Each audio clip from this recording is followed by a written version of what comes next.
O'rtoqlar, mana biz hozir 2 so'tili uydamiz.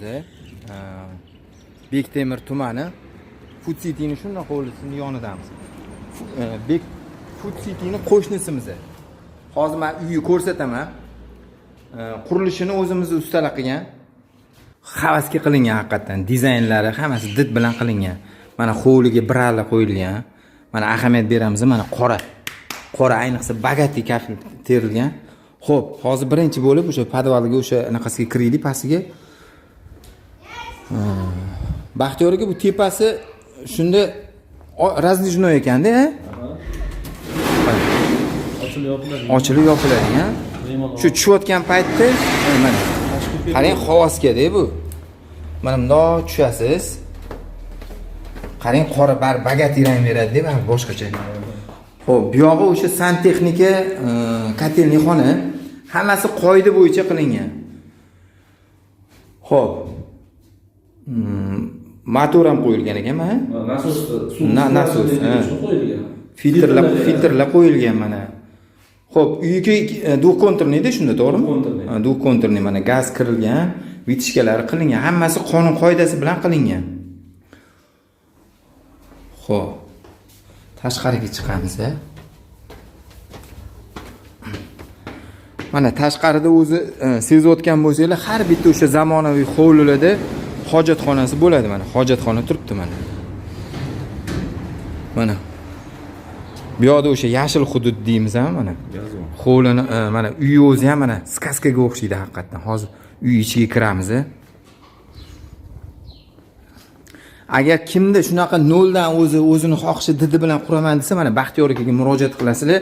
O'zimiz ustalar bor. Noldan boshlab quramiz mana. Oshxona. Bu oshxonasi, qaranglar, chiroyli qilib qilingan.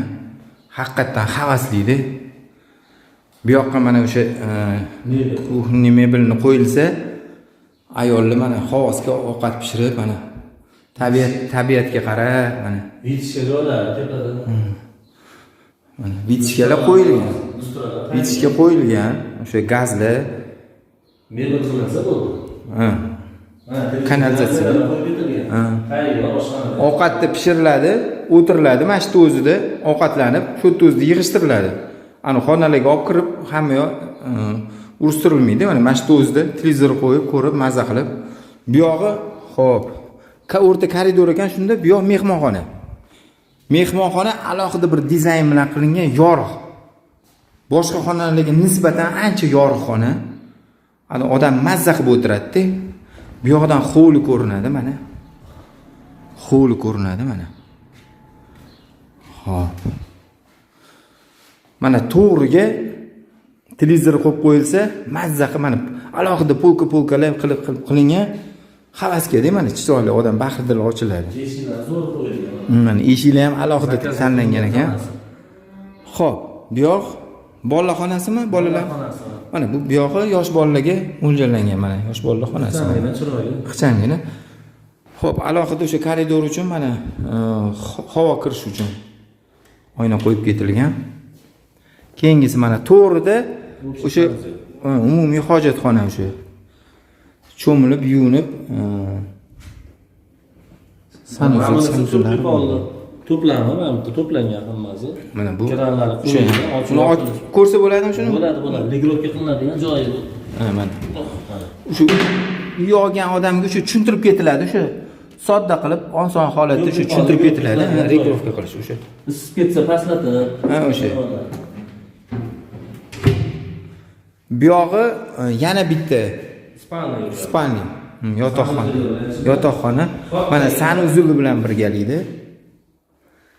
Men o'rtoqlar vashi haqiqatan menga nimani havosli qildim, to'g'risi, smisitli qaranglar, chiroyligini, rangini ajoyib qilib tanlangan ekan. Xo'p. Bu yog'i orqa kichkina hovlichasi bor, o'sha toza havo kirishiga va mana bu batarya holatida mana bular.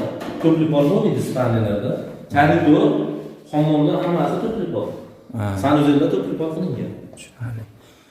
Hozir yana bitta xona bor bu yoqda. Umumiy nechta xona bor? 4 ta xona oshxonadan tashqari. Mana patologlar ham bu yerga ajoyib. Har bitta xonani dizayni alohida qilingan. Unaqa bachkana ham emas, mana bu orqa hovlichasi. O'sha toza havo kirishiga, shu yorug'lik havoni kirishiga qilingan. Bu yerda suv to'planishiga nimalar qo'yib ketilgan? Alohida suv to'planmaydi. Chiqib ketadi hammasi. Yomg'ir, qor yog'sa ham hech narsa qilmaydi. Traplab qo'yilgan. Yaxshi.